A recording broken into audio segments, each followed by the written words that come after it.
Hello and welcome to the Writecome.com podcast, where we help you to make money from your words. Each episode will be sharing tips, tricks, and strategies you can use to make more money from your writing, publishing, and marketing to your fans and audience. Let's get started with your host, Barry J. McDonald.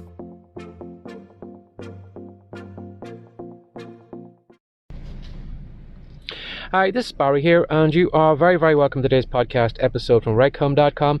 And today's podcast episode is entitled 2 Ways to Make Money.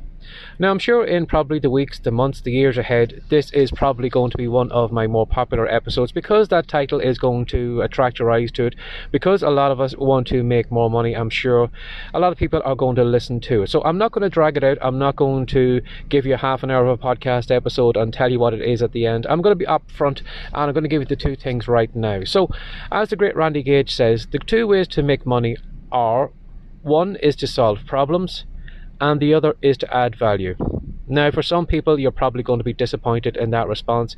You're probably looking for some sure bet way that I'm going to tell you, well, if you go and buy bitcoins at this time, or if you go to a certain place at a certain time, you guarantee you're going to get a scratch card that you're going to scratch off and you're going to be an instant millionaire, whatever. Unfortunately, I can't give you one of those definite ways of making money. I don't have a crystal ball, and if I did have a crystal ball, I would probably keep those things to myself. So I know some people are going to be disappointed with those two responses, but as Randy said, the only ways you can make money or make good money is by solving problems and adding value. Unfortunately, for the first one, a lot of people will run the opposite way of problems. A lot of people at the moment probably have problems of their own. So for them to stop for a moment and just say, something, I am not going to focus on my problems at the moment. I am going to focus on a complete stranger. I am going to study them. I'm going to wonder what is the thing that's keeping them up at night.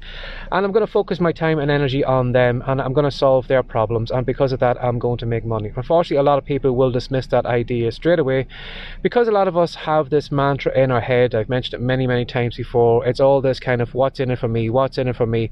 And a lot of us focus on our own problems. And unfortunately, even though we do focus on ourselves, a lot of us won't even tackle our own problems. A lot of us will probably, when it comes to the weekend, we'll probably lose ourselves in a box set on Netflix, or we lose ourselves in a case of beer, or we lose ourselves in some distraction because we don't want to face up to our own problems.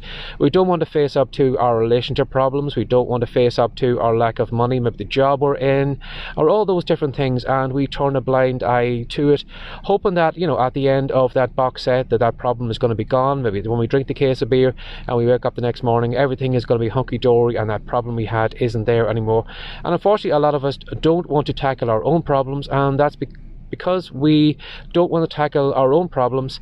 The chances of us actually tackling other people's problems is very, very rare. And unfortunately, that is one reason why probably a lot of people aren't making money right now, is because they don't like problems. We like the easy solutions. So for you to grab a pen and paper and pick some particular market or niche and spend all your time working at what is their problems, a lot of people unfortunately aren't going to do that. But if you do, maybe have a look at everything that you're surrounded by right now in your homes.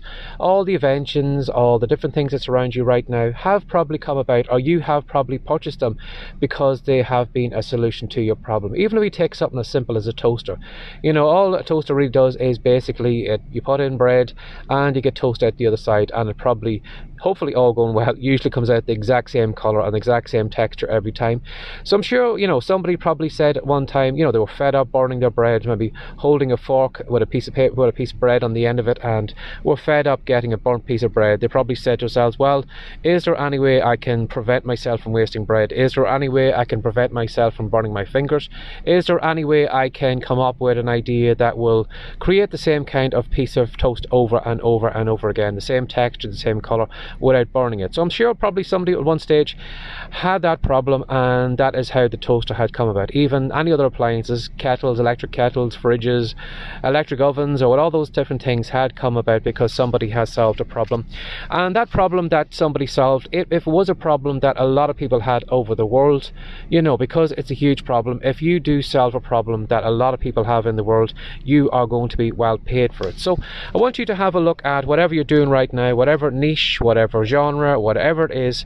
What are problems that people are having right now? Maybe grab a pen and paper today and start maybe just writing down what you think it is. Or if you want to go over to Google, type in your main keyword. So for example, maybe if you were somebody who is brewing beer or something like that, or that's something you'd like to get into, type into Google brewing beer and see what type of questions are coming up, or what way is Google finishing that question off, or that statement, or those keywords in the search box. Is it coming up things like, how do you brew beer to do this, or how does this, especially when you type in the words like how, why, what, and all those different things. If that is something you were looking to get into, go to Google and have a look and see what types of questions your audience is typing into and what problems they're having if you're not too sure what they are. Now, Randy says the other way to make money is to add value. Now, unfortunately, a lot of businesses don't add value. A lot of businesses have, even just if we take it for an example, how many times have you left an offline business, in this past couple of weeks or months, and said to yourself, something, I have really received great value from that business. How many times have we walked away from the local store and said to ourselves, something, that staff was really nice, they went out of the way to find that product, they went in the back store and they searched and eventually they found what I was looking for. Or they said to me, something, give me your telephone number, I will, when that thing does come in, I will let you know straight away, and you can come back. Or maybe somebody directed you to maybe another store and says, well, unfortunately we don't have that thing right now, we're sold out, but if you'd like to go to such and such a place, I'm sure they will have it.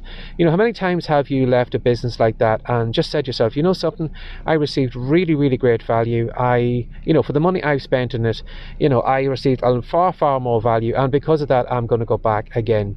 And unfortunately, again, a lot of businesses will do the minimum amount of possible. They'll probably have some teenager at the till who is probably going to grunt at you, is probably not going to even ask you, are you having a nice day, how can they help you out, did you get everything, or all those kind of small talk, finding out, more information about how the customers went through the store today. Was there anything they needed? Was there anything that maybe they could add to the store, or all those different things? Or even just saying to them, have a nice day, or welcome, come back, we're looking forward to seeing you come back in the future at some stage.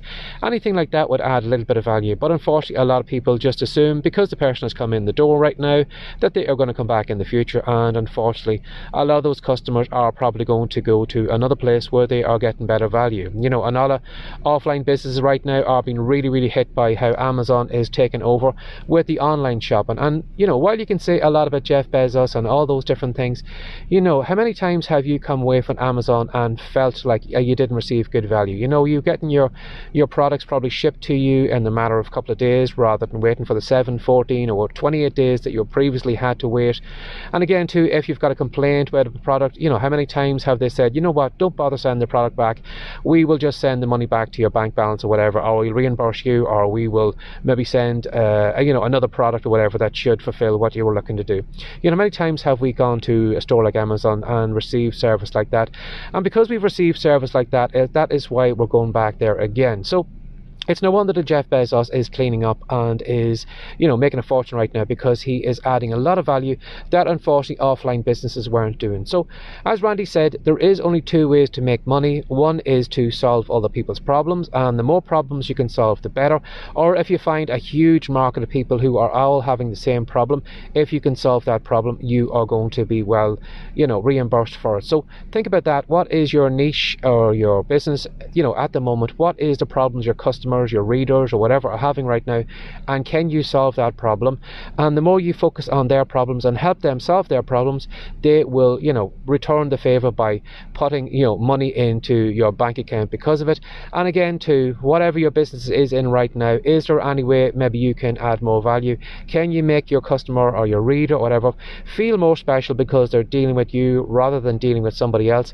And if you do something like that, it will be remembered and they will come back because they will look for that value in the future. So as always, maybe I hope I've helped somebody out today. I know it is something I'm keeping in mind in my own business. How can I help more people, and how can I add more value to what I'm doing? So hopefully I hope this podcast is adding some value to your life, and maybe you will remember me for that. And if I have added value today, if you would maybe just take a second now to hit maybe one of the social media share buttons right now, or if you'd like to share this podcast episode or this podcast, the whole podcast, to somebody that would really appreciate it, I would really really appreciate that you for doing that, and thank you in advance for doing things like that for me. Or if you'd like to reach out to me, if you'd like to ask me a question or anything like that at all, you're very, very welcome to send an email to barryjmcdonald@gmail.com, and that is my personal own inbox. I don't have any minions or anybody else taking care of it. I will respond to your email if you do reach out to me that way. Or if you'd like to know more about Writecom, you're very, very welcome to head over to Writecom. That's WRITECOME.com, and at the moment I have got 9 great free reports on the homepage if you want to head over there and download any of those. Or if you want to do a search on iTunes, YouTube, Facebook, whatever, you'll find my content all over the web. So as always, thanks for sharing your time with me again today. Take care and have a great day. Bye bye. Thanks for joining us today. If you'd like more from the Writecom.com podcast, be sure to subscribe now for more tips, tricks, and ideas you can use to make more money from your words. See you in the next episode.